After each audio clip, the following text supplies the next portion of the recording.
Hello, this is Dr. Rutledge, and I'm here to discuss an upcoming meeting. And so give me 1 second here. In 1997, I created the MGB, and for the past 20 plus years, I've traveled the world teaching and training bariatric surgeons on the performance of the MGB, particularly to avoid complications and obtain safe and durable weight loss.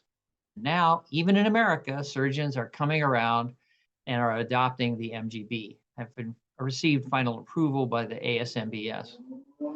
I'm excited to invite you to a discussion between the advocates of the RNY and the MGB to be hosted in Mexico this Monday on February 26th.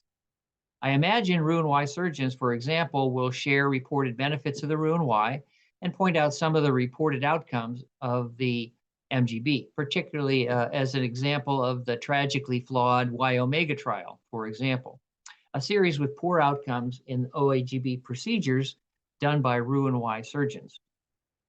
On the other hand, there have been hundreds of papers reporting on the tens of thousands of patients documenting excellent results with the MGB, I would add, when performed correctly by well-trained surgeons. As an example, in a comparison study from India with many colleagues that I have trained with, over 10,000 patients were reported at 5 years for weight regain, as an example of an outcome variable. The worst results were in sleeves with 30% weight regain. 15%, almost as many Roux-en-Y patients had major weight regain. That was 1 out of every 6 patients. And on the other hand, in the MGB patients reported, only 3% of the total, 3 out of every 100, had significant weight regain.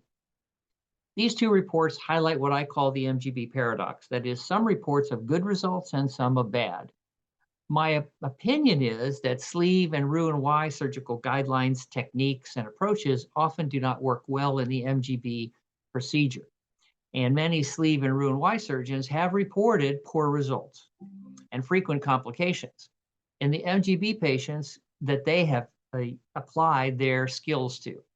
The solution to my mind is simple. Data and 20 years experience show that, in short, for good results, the MGB, you must do the procedure correctly as it was designed, and that seems obvious to say it. Good Roux-en-Y surgeons have reported poor outcomes with the MGB. On the other hand, the MGB is proved to have excellent short and long-term results if performed correctly in the hands of a skilled and trained surgical team. I recommend you don't miss this thoughtful presentation.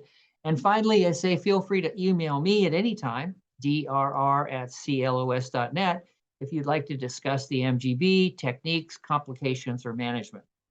Thank you very much.